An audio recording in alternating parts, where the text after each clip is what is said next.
Hello दोस्तों, मैं हूं शिप्रा और स्वागत है आपका पीसी टैबलेट में। यहाँ पर जैसा कि आप देख सकते हैं हमारे साथ हैं Abhishek from gadgets to use.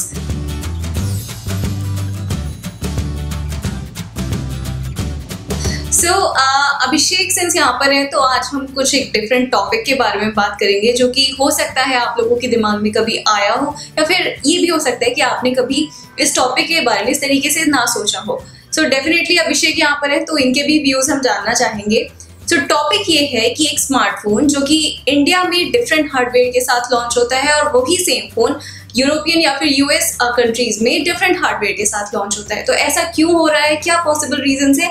तो पहले मैं अभिषेक से जानना चाहूंगी, अभिषेक आपके क्या व्यूज हैं इसके बारे में? देखिए, मैं यहाँ सबसे पहले थोड़ा कंफ्यूजन खत्म करके ये बता देना चाहूँगा कि किस फ़ोन के बारे में हम बात कर रहे हैं। हम बात कर रहे हैं फिलहाल मोटोरोला मोटो E4 के बारे में, जो कि अगर आप देखें अभी रिसेंटली इंडिया में लॉन्च हुआ है और तकरीबन 9,000 रुपये का, 8,999 का आप इसे खरीद सकते हैं ऑफलाइन मार्केट से। और ऐसे में यही फ़ोन यूएस में भी जा रहा है सेम नाम से और वहाँ पे ये आ रहा है स्नैपड्रैगन 427 के साथ, जबकि इंडिया में यहाँ पे जो चिपसेट है इस फ़ोन के ऊपर वो है मीडियाटेक 6737। तो ऐसे में एक ही फ़ोन, दो अलग अलग हार्डवेयर। और यहाँ पे अगर फ्रैंकली मैं बताऊँ तो जो क्वालकॉम का स्नैपड्रैगन 427 है, ओवरऑल स्टेबिलिटी के हिसाब से, यूज़र रिव्यूज़ के हिसाब से और बाकी और सब चीज़ों के हिसाब से, हिस्ट्री को देखते हुए डेफिनेटली एक बेहतर हार्डवेयर है। लेकिन कहीं ना कहीं यहाँ पे हमें डिस्क्रिपेंसी देखने को मिल रही है कि यही सेम फ़ोन इंडिया में मीडियाटेक के हार्डवेयर के साथ आ रहा है, जबकि यूएस में जब ये जाता है फ़ोन तो वहाँ पे इसमें क्वालकॉम का हार्डवेयर आ जाता है, जो कि थोड़ा सा बेहतर हार्डवेयर है। ऐसा नहीं है कि मीडियाटेक का हार्डवेयर बिल्कुल बेकार है। और ये चीज़ मुझे नहीं लगता कि ऐसा क्यों हो रहा है, लेकिन हाँ, कहीं ना कहीं ये सही अप्रोच नहीं है, क्योंकि इंडिया को जो बेहतर चीज़ मिल सकती है वो कई बार नहीं मिलती है हार्डवेयर के मामले में, जब इस तरह की अप्रोच सिर्फ मोटोरोला नहीं और भी कंपनी। एग्जैक्टली यही मैं बोलना चाहूंगी अभिषेक, सिर्फ मोटोरोला ने नहीं बल्कि काफ़ी कंपनीज ने ऐसा किया है कि यहाँ पर इंडिया में, स्पेसिफिकली इंडिया में वो मीडियाटेक हार्डवेयर के साथ लॉन्च हुआ है, प्रोसेसर के साथ। और वही फ़ोन यूएस और यूरोपियन मार्केट में स्नैपड्रैगन हार्डवेयर के साथ, प्रोसेसर के साथ लॉन्च हुआ है। अगर इन कंपनीज के अलावा भी हम बात करें तो सैमसंग भी अपने जो मोस्टली फ्लैगशिप फ़ोन है या फिर जो उनके बेस्ट सेलिंग स्मार्टफोन्स हैं वो इंडिया में एक्सनॉस हार्डवेयर के साथ लॉन्च करते हैं और सेम वो क्वालकॉम प्रोसेसर के साथ यूएस मार्केट में जाते हैं। जी हाँ, मेरे ख्याल से अगर हम S8 का एग्जांपल लें, यहाँ पे S7 की बात करें तो, या फिर S6 की भी बात करें, J7 सीरीज की अगर बात तो यहाँ पे ये सारे फोन जो यहाँ पे ऐसे हैं, ये फोन्स कहीं ना कहीं आप देख सकते हैं कि इसमें एक्सोनस का जो है चिपसेट मिलता है। और यहाँ पे सैमसंग के उन फोन्स के अंदर आपको एक्सोनस मिलेगा, जबकि वही फोन्स अगर आप यूएस में खरीदते हैं तो आपको बेहतर हार्डवेयर मिल जाता है। अब इसका मतलब ये नहीं कि एक्सोनस बिल्कुल बेकार है या मीडियाटेक बिल्कुल बेकार है, लेकिन कहीं ना कहीं कुछ कॉम्प्रोमाइज़ जो है किए जाते हैं और ऐसे में इंडिया को कहीं ना कहीं एक ऐसा हार्डवेयर मिलता है जो कि बिल्कुल टॉप नॉच का हार्डवेयर नहीं है, जो कि पॉसिबल है उस फोन के अंदर। तो अभिषेक, आपके अकॉर्डिंग मैं इसे पार्शियलिटी बोलूंगी, इस पार्शियलिटी के क्या रीजंस हो सकते हैं? देखिए, मेरे हिसाब से इस पार्शियलिटी का रीज़न शायद ये हो सकता है कि जो कंपनीज ये फ़ोन लॉन्च कर रही हैं उन्हें कहीं ना कहीं लगता है कि इंडियन मार्केट में हम वो फ़ोन बहुत ज़्यादा महंगे नहीं बेच सकते। खासतौर से अगर मैं मोटोरोला की बात करूं तो शायद प्रॉफिट बनाने के लिए वो एक ऐसा हार्डवेयर उसमें लगाते हैं जो कि इंडिया में बिक रहा है, जो कि शायद उन्हें सस्ता पड़ता है और उस प्रॉफिट को बनाने के लिए उनको वो हार्डवेयर जो है आसानी से मिल जाता है। और वही हार्डवेयर वो यूएस में नहीं लगाते क्योंकि शायद वो फ़ोन यूएस में महंगा बिक सकता है, वहाँ के हिसाब से आराम से सेल हो सकता है क्योंकि यहाँ पे कंपटीशन काफ़ी है। तो मुझे लगता है कि प्रॉफिट मेकिंग के लिए शायद कंपनीज ऐसा करती होंगी। अगेन मैं कंफर्म नहीं कह रहा हूँ, लेकिन काफ़ी हद तक ऐसा लगता है कि प्रॉफिट मेकिंग के लिए कंपनीज ऐसा करती हैं, चाहे वो सैमसंग हो या मोटोरोला हो, दोनों ही केस में मुझे ऐसा लगता है। सो ये बहुत बड़ा रीजन हो सकता है इस डिस्क्रिपेंसी के पीछे। लेकिन ये सारी चीज़ें होते हुए यहाँ पे कुछ एक्सेप्शन भी हमें देखने को मिलते हैं, खास तौर से एक इकलौती चाइनीज कंपनी की तरफ से जिसका नाम है Xiaomi।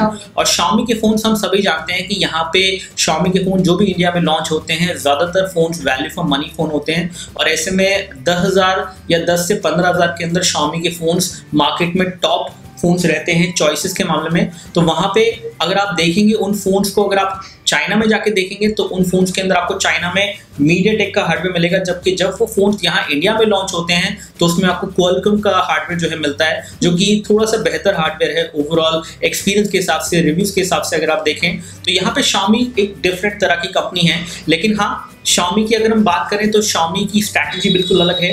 वो ऑफलाइन में फोन्स को सेल नहीं करते हैं, जबकि सैमसंग और मोटोरोला या फिर Lenovo ये अपने फोन्स ऑफलाइन में भी सेल करते हैं, और Moto E4 ऑफलाइन वाला फोन है। तो पूरी तरह से कंपैरिजन तो नहीं मैं करना चाह रहा यहाँ पे, लेकिन कहीं ना कहीं आपको बता रहा हूँ कि किस तरह से अलग अलग कंपनीज अलग अलग तरह की स्ट्रैटेजी फॉलो करती हैं। एग्जैक्टली। सो अभिषेक, यहाँ पर मुझे ऐसा भी लगता है कि अगर आप एक प्रॉपर एक सेगमेंट की बात करें तो वो शायद उनकी प्रायोरिटी नहीं है हार्डवेयर, या फिर उन्हें नहीं पता है कि मतलब मुझे स्पेसिफिकली ये हार्डवेयर लेना है। अगर उन्हें कम हार्डवेयर मिल रहा है, कैमरा अच्छा मिल रहा है, तो वो अपनी प्रायोरिटीज के हिसाब से शायद वो फोन ले लेंगे।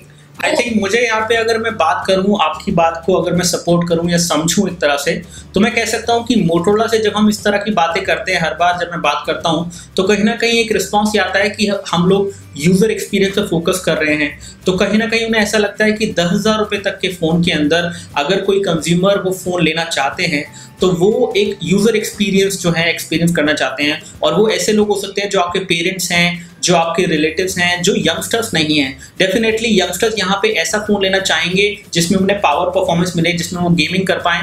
लेकिन अगर आपकी मदर या आपके फादर वो फ़ोन लेते हैं तो ऐसे में उन्हें गेमिंग नहीं करनी है फ़ोन के ऊपर, उन्हें एसफेल्ट 8 नहीं खेलना है, उनको एक नॉर्मल गेम खेलना है जो कि शायद उस हार्डवेयर पे चल जाएगा आराम से। अगर उनका डे टू डे यूसेज उस हार्डवेयर से अफेक्ट नहीं होता है तो मुझे लगता है कि उस कंज्यूमर के लिए ठीक है। लेकिन ओवरऑल अगर इसे आप ब्रॉड टर्म पे सोचेंगे तो ब्रॉड टर्म पे कहीं ना कहीं कुछ कॉम्प्रोमाइज़ेस हो रहे हैं। जो बेहतर फ़ोन आपको मिल सकता था वो कहीं ना कहीं उसमें थोड़ा कॉम्प्रोमाइज़ होकर आपको मिल रहा है। अगर वो आपके लिए चल रहा है तो अच्छी बात है मेरे ख्याल से, लेकिन अगर वो कहीं ना कहीं आपको डे टू डे यूसेज में हैंग कर रहा है, उसमें परफॉर्मेंस इश्यूज आ रहे हैं, तो वो डेफिनेटली इसीलिए आ रहे हैं क्योंकि उसमें कुछ कॉम्प्रोमाइज़ जो है किए गए हैं। और ये आपको तभी पता चलेगा जब आप उसे 6 महीने 1 साल यूज़ करेंगे। एग्जैक्टली।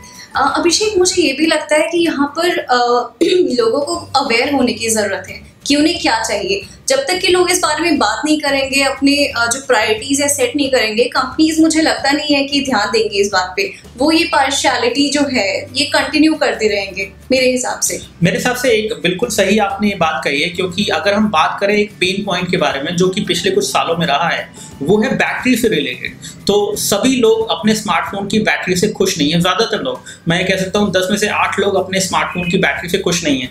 तो ऐसे में आज के समय में आप देखेंगे तो जो भी 10,000 रुपये के फ़ोन है या 7-8 हज़ार रुपये के फ़ोन भी हैं, उसमें भी आपको 4000 mAh की बैटरी या फिर 5000 mAh की बैटरी मिलती है। तो इस वजह से बेसिकली आपको बैटरी बैकअप अच्छा मिलता है, तो आपका एक्सपीरियंस अच्छा हो जाता है। कहीं ना कहीं आप फ़ोन को पसंद करने लगते हैं। और सारी कंपनीज ने ये इशू जो है प्रॉपरली समझ लिया है, और इस वजह से आज के टाइम पे वो आपको हार्डवेयर कम दे देते हैं फ़ोन के अंदर, लेकिन ये ध्यान रखते हैं कि आपको बड़ी बैटरी मिले फ़ोन।